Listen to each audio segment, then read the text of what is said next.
Hey guys, I just wanted to mention something about how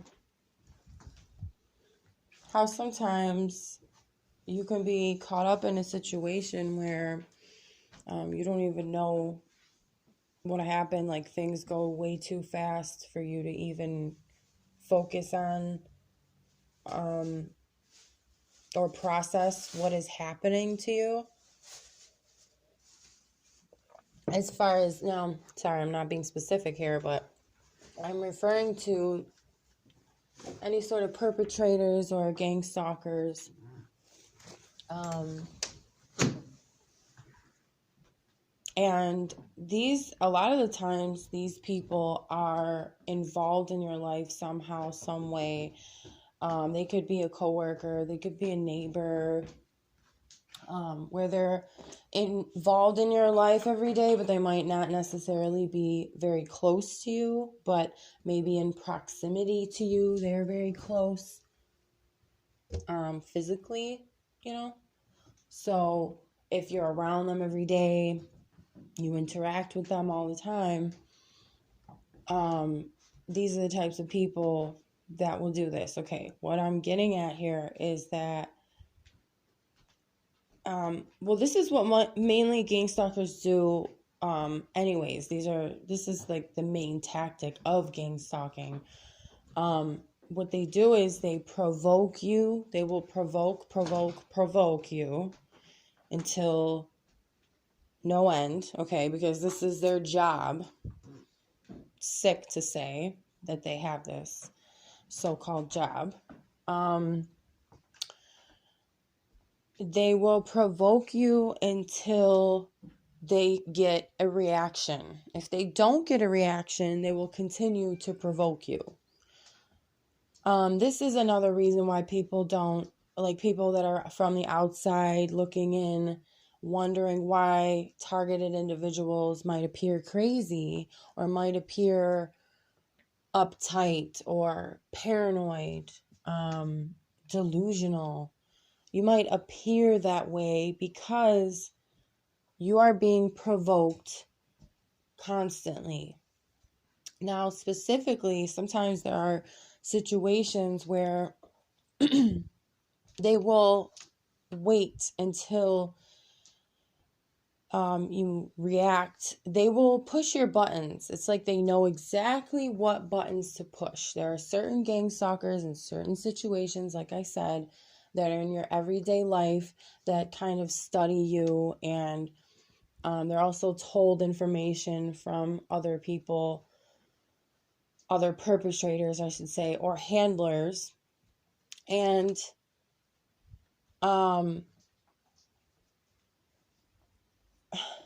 when you react to this is what I wanted to say, because this has happened to me, and this is just horrific. This is plain evil, okay? They will, like I said, provoke you until you react, until you get angry. And you have the right, this is the point, you have the right to be angry. Now, it's not smart to take your anger out on these people because of who they are, what they can do, and we're not dealing with normal human beings here. Because if we did deal with normal human beings, they have care and empathy. And when you show your anger to somebody that has care and empathy, they're not going to try to provoke you even more when they see that you're angry. They're not going to try to get a rise out of you or create havoc within you or between you and them, right? So when you show someone with empathy that you're angry, it might not go smoothly right away, but eventually it dies down. But with these people, they want to rev it up, fire it up, add gas to the fire,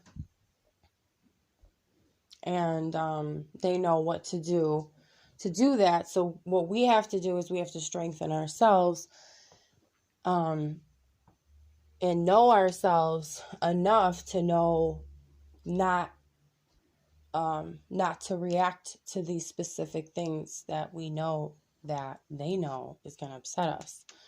So, but yeah, I just wanted to put that out there that don't feel bad if, like, you have anger. It's normal to have anger when someone's provoking you constantly. And then they go and record it. Okay, this is what's happened to me. It's like,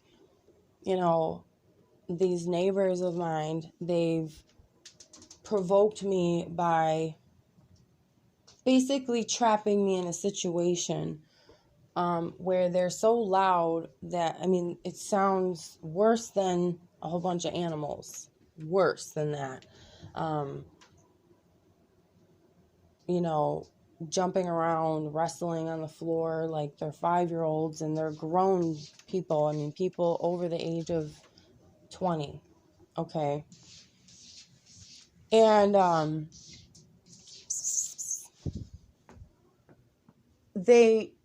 don't want to get off track here, but they provoke me with the noise, with the stomping, music, parties all night, and I'm not exaggerating. It can go till 9 in the morning. They've had parties literally from a night, like, okay, let's see, about 10 p.m. all the way until the next day in the afternoon. These people are really sick people. They obviously are miserable, because nobody does that unless you're not happy with your life. And it's just not healthy to party that much and to drink that much. And she also works at a bar. She's a very heavily, or she drinks very heavily, I should say.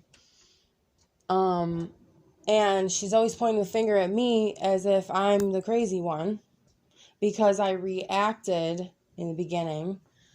I don't react now, but I used to react to, the provoking and the entitlement. It's like they just live their lives as if they're entitled to just receive everything. Like everybody owes them everything. And they look at people like me that stand up for themselves, even though I might not have much. I still have my character, my integrity in check, and I still have that intact, and I still use it, and I still, well, not use it, but I'm still a real whole human being. And she's obviously lost, okay? And she's pointing the finger at me all the time, telling me what's wrong with me, because I have nicely complained, actually, before.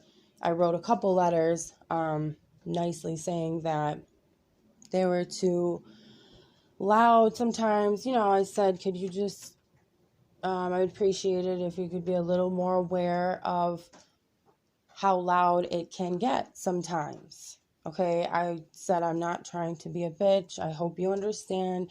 Here's my number. If you need anything, call me. Let me know also if I'm being too loud. Okay, I was extremely nice. I even told her that I have autism. I have high functioning autism. That didn't seem to matter. Okay, but if anybody knows that anybody has autism, any form of it, any, if you're on the spectrum at all, there are certain things that do bother you more. Noise is one of them. And now I told her this recently, so it's not like she knew this the whole time. It's not like she's using it on purpose. Maybe, I'm not sure if she was told from somebody that I have it, but, the noise thing, it's like, it's just normal noise sometimes can even annoy me, but this stuff is like extreme. stomping around like they're horses and elephants. It's like, whoa, what is going on up there, you know? And then the slamming of doors, the slamming of the washer dryer doors. You know, it's just like this. They have this energy that it's like they want to say, I'm here, and you know, I own this house, and I'm more important than you, and I can make noise. This is what energy I feel from this, you know, and this happens all the time still.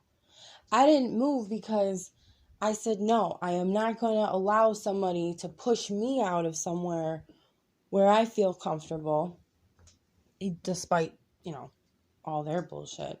They even they even tried to get the other neighbors next door to me against me. And I'm not trying to like complain and start a pity party here about me, but you know, it's true that I felt scared because it was just me here, and I had this gang of people. It's literally gang stalking, okay, now that I think about it. They had everybody gang up on me, and I literally I was sitting on my porch crying, and you could tell now the woman next door, she's the oldest, and she's the mother of everybody basically, and you know, there's grandchildren and everything.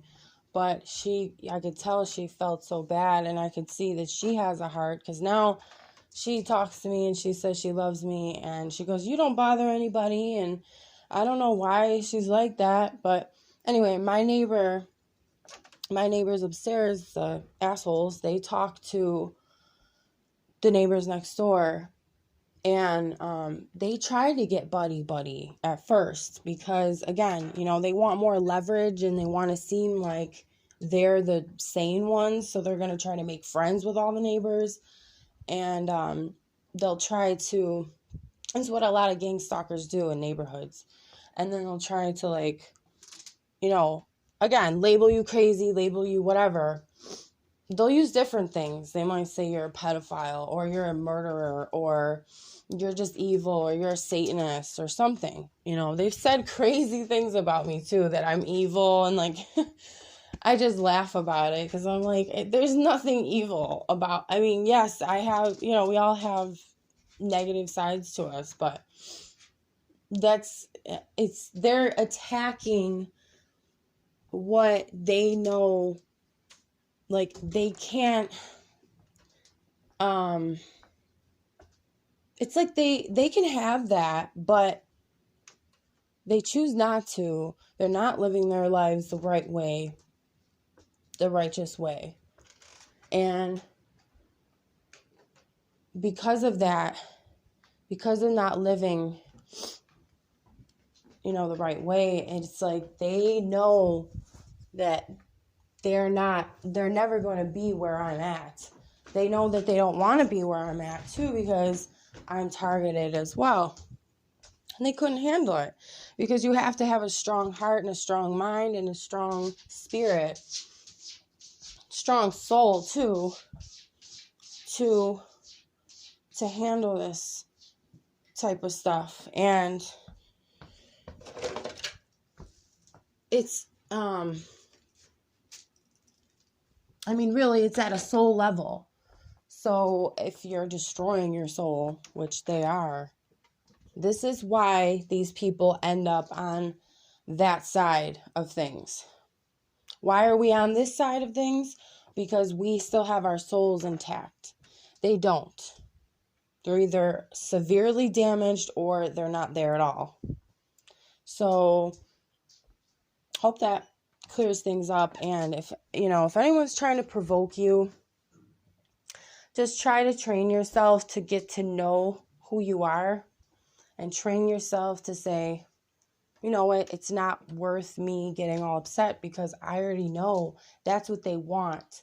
They want to get me to freak out so they can record it, and they can edit your life and make it look like that's who you are. Yeah, of course you're going to get angry. Of course you're going to scream. Of course, if you're a real human being and you have passion for what is right, and you're not going to take shit from people. Yeah, you're going to get angry, but you have to know how to use the anger in a good way, in a productive way, and also in a way where if they did record you, it would actually look very good. It would actually show your true character.